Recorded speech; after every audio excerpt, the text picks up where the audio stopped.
Turunnya ekspor Sumsel pada September 2020 tercatat Badan Pusat Statistik atau BPS Sumsel yang menyebut ekspor Sumsel sepanjang September 2020 itu turun 8,67% atau senilai 286,80 juta US dollar. Penurunan terjadi akibat permintaan negara tujuan ekspor Sumsel berkurang.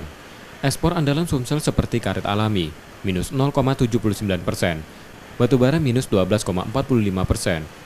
Serta tambahan lainnya, pulp atau bubur kayu juga turun minus 12,08%.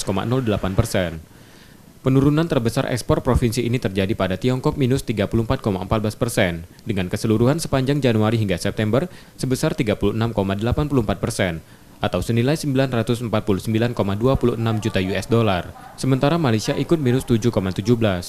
Padahal dua negara itu merupakan negara yang mendominasi ekspor Sumsel setiap tahun.